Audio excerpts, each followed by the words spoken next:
नमस्कार। ऊर्जा में आप सभी दर्शकों का स्वागत है। पिछले एपिसोड में गुरुजी ने हमें धर्म का जीवन जीने में बाधक बनने वाले 5 दुश्मनों और सहायक बनने वाले 5 मित्रों की बात बताई। दर्शकों, अगर आप एक बात पर गौर करें तो दुश्मन और मित्र दोनों ही मन के अंदर ही होते हैं। ये सब मन के स्वभाव और गुणों की बात है। ये तो मन से ही मन को सुधारने की बात हुई ना। क्या वाकई में मन में इतनी शक्ति होती है? क्या ये संभव है? आइए यही प्रश्न पूछते हैं हमारे गुरुजी श्री गोयंका जी से।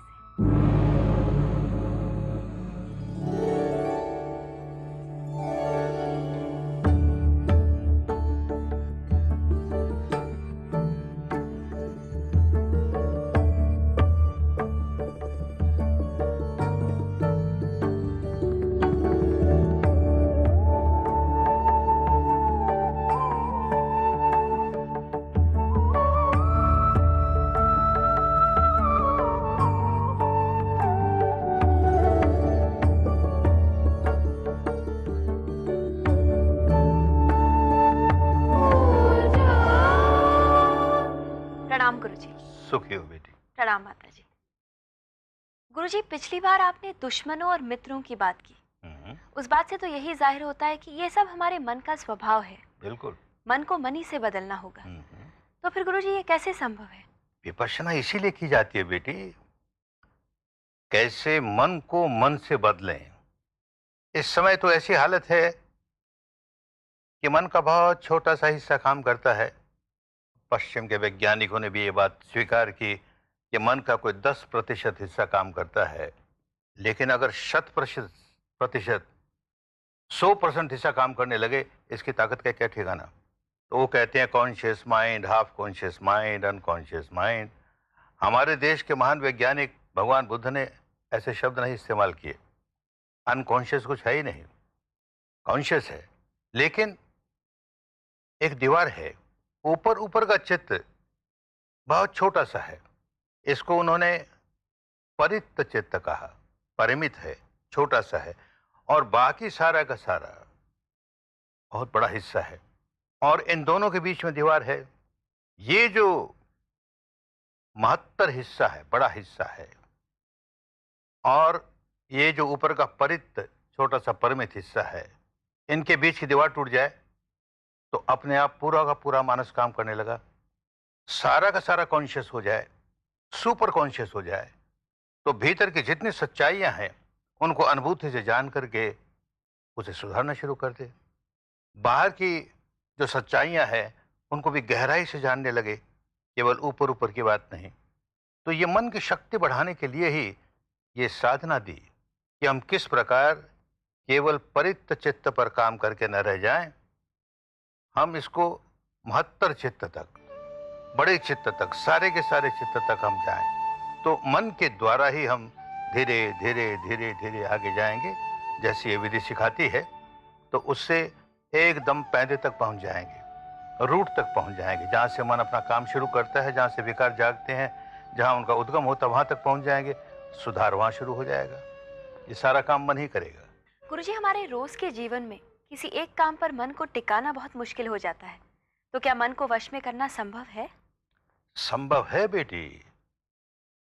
पहले इतनी बात तो समझ ले कि अपने मन को वश में किए बिना हम अपने आप को सुधार नहीं सकते, क्योंकि सारे काम मन से ही आरंभ होते हैं। मनोपबंगमा धम्मा। पहले मन जागता है, उसके बाद सारे काम होते हैं शरीर के या वाणी के। तो ये बात तो निश्चित है कि हमको अपना मन सुधारना है। वैसे भी अपने यहाँ कहा गया कि सारा का सारा जो काम है बंधन का, मन एव मनुष्यानाम कारणं बंध मोक्षये। बंधन का कारण भी मन है और मोक्ष का उपाय भी मन है। अब इसको प्रयत्न पूर्वक उसे काबू करने का काम शुरू करे। काम करे तो मन वश में आने लगता है। ऐसी बहुत घटनाएं हैं किस तरह से लोगों ने अपने मन को वश में किया। पुराने समय में, आज भी करते हैं। एक व्यक्ति जो कि हाथियों को वश में करने का ही धंधा करता था। विकराल से विकराल हाथी, जंगली हाथी, मतवाले हाथी, उनको कैसे वश में करे, यही उसका पेशा था। एक बार मन में आया कि इन हाथियों को मैं वश में करता हूं, मेरा मन तो वश में है ही नहीं, और मेरा कल्याण तो मन को वश में करने से है। तो मैं क्यों ना अपने मन को वश में करने की कोशिश करूं। कोशिश करता है, सफल नहीं होता। कोशिश करता है, सफल नहीं होता। फिर बात समझ में आई कि जैसे मैं हाथी को वश में करने के लिए क्या क्या उपाय करता हूँ, कहाँ जरा ढील छोड़ता हूँ, कहाँ जरा खींचता हूँ, ओ ये सारी बातें हम मन पर भी तो लागू होती है। वो मतवाले हाथी को किस तरह से अक्लमंदी के साथ, समझदारी के साथ वश में करते हैं, ऐसे ही इस मतवाले मन को वश में करेंगे। वो मतवाला हाथी वश में नहीं है तो हमारे लिए बड़ा खतरनाक है, लेकिन वश में आ गया तो हमारा सेवक हो गया, हमारा गुलाम हो गया। ऐसे ये मन जब तक वश में नहीं है तब तक बड़ा खतरनाक है। तो समझदारी के साथ इसको वश में कर लूं, ये हमारा गुलाम हो जाएगा। वश में कर ही लिया। और आज भी बेटे इतने लोग आते हैं साधना करने, कठिनाई तो होती है, पर प्रयत्न करते करते करते मन में वश में कर लेते हैं, कर ही लेते हैं। शुक्रिया गुरुजी। ये जो मन को वश में करने की बात है, इसके बारे में आपसे और जानकारी पाएंगे, लेकिन एक छोटी सी ब्रेक के बाद। ब्रेक के बाद आप सभी दर्शकों का ऊर्जा में स्वागत है। गुरुजी, हमारे जीवन में कई ऐसी घटनाएं घटती हैं जिनका मन पर काफी गहरा असर होता है दूसरे व्यक्तियों की वजह से, क्योंकि वो हमारे साथ कुछ ऐसा करते हैं। तब क्या करें? यूं लगता है कि हम व्याकुल इसलिए हुए किसी अन्य व्यक्ति ने हमारे साथ बुरा व्यवहार किया, बाहर की घटनाओं की वजह से हम व्याकुल हुए। ऊपर ऊपर से तो बात सच है, लेकिन अपरेंट ट्रुथ है, ऐसा प्रतीत होता है। जिस दिन अपने भीतर सच्चाई को देखने की विद्या में परफेक्ट हो जाएंगे, उस दिन साफ मालूम होने लगेगा कि हम जब दुखी होते हैं तो हमारे दुख का 100% कारण हमारे भीतर है, हम जिम्मेदार हैं। ठीक इसी प्रकार हमारे सुख का 100% कारण हमारे भीतर है, हम जिम्मेदार हैं। एक उदाहरण से समझें। किसी व्यक्ति को किसी अन्य व्यक्ति ने बहुत हानि पहुंचाई तो वो व्याकुल हुआ, कोर्ट में गया। एक कोर्ट से दूसरे कोर्ट, दूसरे कोर्ट से तीसरे कोर्ट, यूं करते करते सुप्रीम कोर्ट तक गया तो 7 वर्ष लग गए। और अंत में सुप्रीम कोर्ट का चीफ जस्टिस फैसला देता है कि इस सारे मामले में तेरा कोई कसूर नहीं, उसी आदमी का कसूर है, उसे दंड मिलना चाहिए और उसे दंड मिलता है।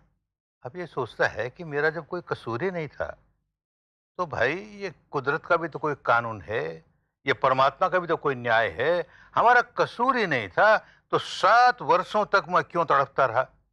रात की नींद हराम हो गई, दिन का खाना हराम हो गया, बेचैनी ही बेचैनी, कैसा जीवन मेरा, ऐसा दंड मुझको क्यों मिला? होश जागेगा तो समझ में आएगा कि ये जो 7 वर्ष तक मैं तड़पता रहा, अपने भीतर विकार जगाता रहा।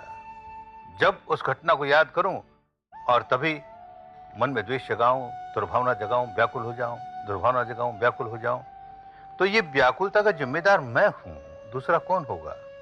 बहुत बार ऐसे होता है, किसी आदमी ने गाली दी, व्याकुल हुआ, कहता है इस आदमी ने गाली दी इसलिए मैं व्याकुल हुआ, इसने मेरा अपमान किया इसलिए मैं व्याकुल हुआ। और कभी कभी तो ऐसा कहता है कि इसने इतना अपमान किया कि मैं जन्म भर नहीं भूलूंगा। मत भूलना, किस पर एहसान करोगे? सारे जीवन भर व्याकुल होते चले जाओगे। जब जब इस घटना को याद करोगे तब तो व्याकुल ही होगे, व्याकुल ही होगे। खुश नहीं है तो यही करता है। कभी कोई अपने नासमझे में कहता 7 जन्म तक नहीं भूलूंगा। अरे मत भूलना भाई, 7 जन्म तक किस पर एहसान करोगे? 7 जन्म तक तड़पते रहोगे, क्योंकि भीतर देखा नहीं। ये कुदरत के कानून को जब तक नहीं समझेंगे तब तक व्याकुलता ही व्याकुलता है।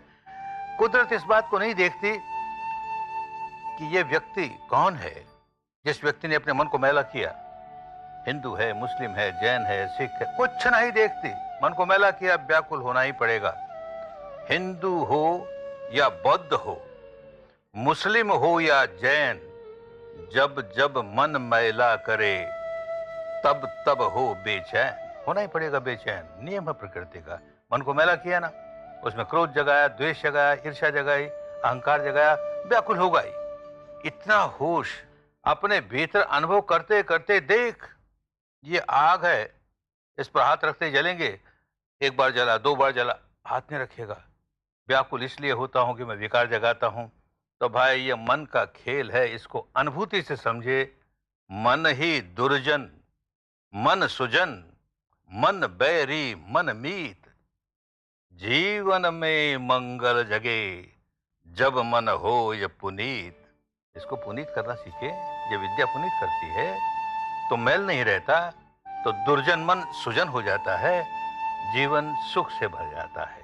ये व्याकुलता अपने आप दूर हो जाती है। काम करना पड़े, अपने भीतर सच्चाई को देखते देखते मन को बदलना है और बदल सकता है। शुक्रिया गुरुजी। तो दर्शकों, अभी गुरुजी ने हमें बताया कि हम ही हमारे सुख और दुख के जिम्मेदार होते हैं। इसी बात पर लेते हैं एक छोटा सा ब्रेक। एक बार फिर आप सभी का स्वागत है हमारे शो ऊर्जा में। गुरुजी, ये बात तो स्पष्ट हुई कि अच्छा या बुरा बनना ये हम पर ही निर्भर होता है। बिल्कुल। तो इसलिए हमें जो कुछ करना है वो भीतर से ही करना है। ऐसा ही है ना गुरुजी? बिल्कुल ठीक। मन को मैला हमने बनाया तो उसको सुधारने का काम हमें करना पड़ेगा, कोई दूसरा कैसे करेगा।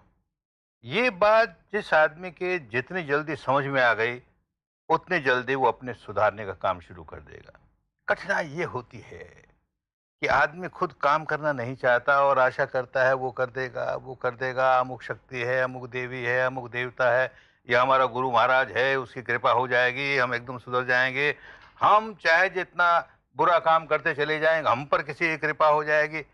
ये पागलपन जिस आदमी के सिर पर से, मन पर से जितनी जल्दी निकल जाए उतना उसका कल्याण हो जाए। एक घटना बताएं, भगवान बुद्ध के जीवन काल की घटना। एक बहुत बड़ा केंद्र उनका श्रावस्ती में, जहाँ पर बहुत भिक्षु भिक्षुणियाँ और बहुत बड़ी संख्या में गृहस्थ पुरुष और नारी वहाँ पर साधना सीखने के लिए आए। भगवान उनको सिखाए। कुछ लोग ऐसे भी कि जब शाम के समय वो प्रवचन देते हैं तो केवल प्रवचन सुनने आ जाए। ये भारत की बहुत पुरानी बीमारी रही है। धर्म सुनना बुरी बात नहीं है, लेकिन धर्म इसलिए सुनना चाहिए कि उससे प्रेरणा जागे और हम फिर धर्म धारण करने के काम में लग जाए।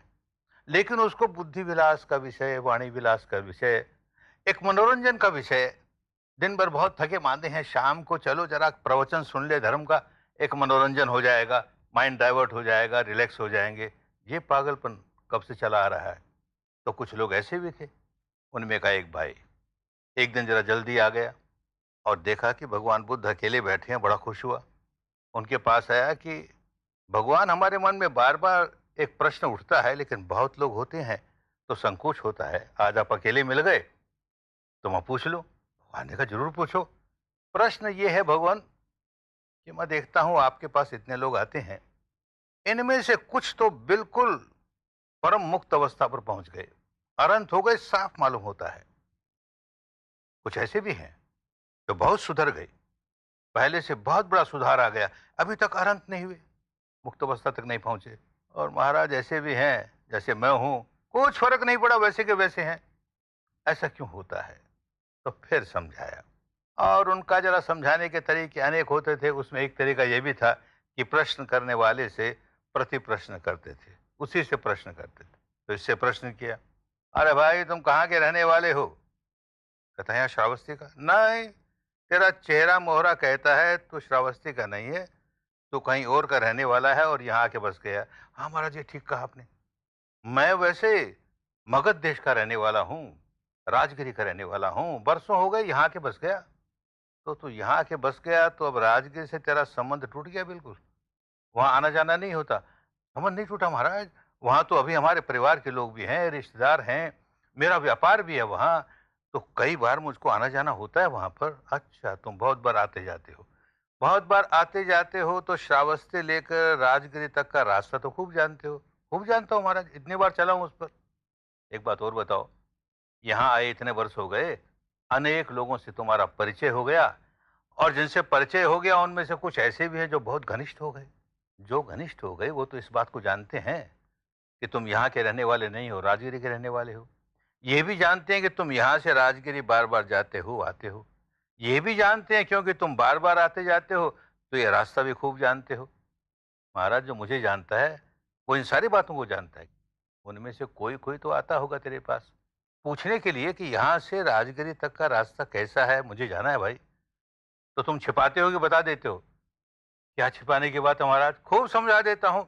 यूं पूरब की ओर चलते जाना, यहाँ मुड़ना वहां मुड़ना, फिर वाराणसी आएगी, आगे चलना और आगे यहाँ मुड़ना वहां मुड़ना, गया आ जाएगी, उससे आगे फिर यहाँ मुड़ना वहां मुड़ना, राजगिरी आ जाएगी। खूब समझा देता हूँ। तो जो जो तुमसे पूछा वो तो पहुंच गए होगे ना। कैसे पहुंच जाएंगे? वो चलेगा तो पहुंच जाएगा। अरे यही तो मैं कहता हूँ। ये इतने लोग मेरे पास आते हैं, इसलिए आते हैं इस आदमी को मुक्त अवस्था तक का रास्ता खूब मालूम है, क्योंकि स्वयं चला है। तो मुझसे पूछने आते हैं, मैं बताता हूँ ऐसा रास्ता है, ऐसा रास्ता है। अब रास्ता हमने बता दिया, कोई चले ही नहीं तो कैसे पहुंच जाएगा रे? कोई एक कदम चला तो एक कदम नजदीक पहुंच गया, 10 कदम चला 10 कदम नजदीक पहुंच गया, 100 कदम चला 100। सारा रास्ता जितने माप लिया वो तो पहुंच गया। चलना होता है, हर आदमी को स्वयं चलना होता है। तुम्हें ही किच्चंग आतप्पंग अक्खा तारो तथागत। कोई तथागत होगा तो केवल रास्ता बताएगा, चलना तुम्हें ही पड़ेगा। ये बात जितनी जल्दी समझ ले उतना कल्याण हो जाए। शुक्रिया गुरुजी, अपने आप को सुधारने की बात आपने बहुत ही अच्छी तरीके से समझाई। दर्शकों, इसी बात पर लेते हैं एक छोटा सा ब्रेक। ऊर्जा में आप सभी दर्शकों का स्वागत है। आपसे हमें जो प्रश्न प्राप्त हुए हैं वो अभी हम गुरुजी से पूछेंगे। गुरुजी, पहला प्रश्न पूछ रहे हैं रमन जी चंडीगढ़ से। वो पूछते हैं कि रमजान पर्व के बारे में आपके क्या विचार हैं? अच्छा पर्व है, जैसे मनाना चाहिए वैसे मनाएं तो बहुत पवित्र पर्व है। क्या रमजान होता है, क्या रोजा होता है। अपने आप को कंट्रोल करना है, सब्र करना है, संवर करना है, संयम करना है। तो महीने भर तक अपने भूख पर कंट्रोल करते हैं, अच्छी बात है। लेकिन कंट्रोल तो सारे जीवन भर का होना चाहिए, और केवल भूख पर ही कंट्रोल वाली बात नहीं है। हर क्षेत्र में कंट्रोल हो। आंखों का कंट्रोल हो कि आंख कोई गंदी चीजों को नहीं देखे। वाणी पर कंट्रोल हो, कोई गंदी बात नहीं करे। कान पर कंट्रोल हो, कोई गंदी बात नहीं सुने। कंट्रोल होना चाहिए। तो ये कंट्रोल करने के लिए एक प्रैक्टिस है। मन को वश में करे और फिर सारी इंद्रियों को वश में करे। तो ये सब्र है, ये सब्र है, ये कंट्रोल है। ये रमजान का महत्व है, ये रोजे का महत्व है। ये कोई समझे ही नहीं और दिन भर भूखा रहा और अब यही मन में लगा रहे कब शाम हो, कब खाने को मिले, और अब खाने को तो ऐसा मिलेगा वैसा मिलेगा, तो बात नहीं समझ में आई। कंट्रोल ठीक से नहीं हुआ, जैसा होना चाहिए वैसा नहीं हुआ। समझाने वालों ने समझाया। एक बड़ा मुस्लिम संत हुआ, फकीर हुआ, फरीद नाम का। उस फरीद संत ने कहा, फरीदा जय तू अकल लतीफ, काले लिखना लेख। अगर तेरे में अकल है और ठीक अकल है तो तू काले लेख मत लिखना, यानी अपने मन पर कालीमा मत ले आना। बार बार तू कालीमा इसलिए लाता है कि तुझे पता नहीं तू कर क्या रहा है। तो आपन रे गिरिबान मही और सिर नवाए कर देख। अपने गिरिबान में माने अपने आंचल में देख, तेरे भीतर क्या है, अपने भीतर देख तो होश आ जाएगा। किसी संप्रदाय का व्यक्ति हो, जिस दिन अपने आप को देखना शुरू कर दिया उस दिन सारी बातें समझ में आ जाएगी। मेरे अंदर ये खोट है, मुझे ये खोट निकालना है। मेरे अंदर ये खोट है, मैं इस प्रकार निकाल सकता हूं। काम बन गया। एक और मुस्लिम संत ने कहा, यही बात कही, हाशम तिनहा और रब पछाता, जिनहा अपना आप पछाता। अपने आप को पहचान लिया, यानी अपने बारे में जो सच्चाई है उसे जान गया, अनुभूति से जान गया। अरे उसने परमात्मा को जान लिया, रब को जान लिया, खुदा को जान लिया, सच्चाई को जान लिया। तो वो करने के लिए अपने भीतर सच्चाई को देखकर कंट्रोल करे और सारे इंद्रियों पर कंट्रोल करे। तो रोजा रोजा है, कल्याण की बात है। रमजान रमजान है, कल्याण की बात है। जब आदमी भीतर की सच्चाई को नहीं देखता तो ऊपर ऊपर का दिखावा करके लोगों को ठगना चाहता है। मैं देख कैसा संत हूं, कैसा फकीर हूं, मैं कैसा हूं। भगवान बुद्ध ने भी समझाया, अरे भाई केवल सिर मुंडा लेने से तुम श्रमण नहीं हो गए, जटा बढ़ा लेने से तुम सन्यासी नहीं हो गए। भीतर से अपने आप को सुधारो। हमारे यहाँ के सभी महापुरुषों ने, हमारे यहाँ के सभी ज्ञानियों ने यह बात कही। आदि शंकराचार्य ने भी कहा कि जो सिर मुंडाता है, कि जटा रखता है, कि भेष बदलता है, किस लिए? उदर निमित्तं बाहुकृत वेशं। उदर निमित्तं, पेट के लिए, बाहुकृत वेशं, भिन्न भिन्न प्रकार के वेश बनाता है पेट भरने के लिए। तो ये आडंबर जब तक चलता है तब तक धर्म छिपा हुआ रहता है। आडंबर दूर हो, जो बात सही है वैसे सामने आए तो लोक कल्याण हो। आपने हमें रमजान का महत्व समझाया, शुक्रिया गुरुजी। गुरुजी, अगला प्रश्न पूछ रही हैं कीर्ति महाजन जी पुणे से। वो पूछती हैं कि कर्म किसे कहते हैं? बेटी, कर्म शरीर के भी होते हैं, वाणी के भी होते हैं, मन के भी होते हैं, लेकिन जो फल देने वाले कर्म है, जिसमें कर्म का बीज समाया हुआ है, वो मन का है। मन जब प्रतिक्रिया करता है तो कर्म संस्कार बनाया। मन का वो हिस्सा, चौथा हिस्सा जो संस्कार है, वो जब प्रतिक्रिया करता है तो कर्म बना। अच्छा कर्म भी बना सकता है, बुरा कर्म भी बना सकता है। हम सजग रहेंगे तो बुरा कर्म नहीं बनाएंगे, अच्छा कर्म बनाएंगे। तो मन की हर प्रतिक्रिया एक कर्म बनाती है। शुक्रिया गुरुजी, आपने हमें कर्म के बारे में समझाया। गुरुजी, आज का ये एपिसोड यहीं पर समाप्त होता है। प्रणाम गुरुजी। सुखी हो बेटी। प्रणाम माता जी। अगले हफ्ते देखना ना भूलिए आपका अपना प्रोग्राम ऊर्जा। नमस्कार।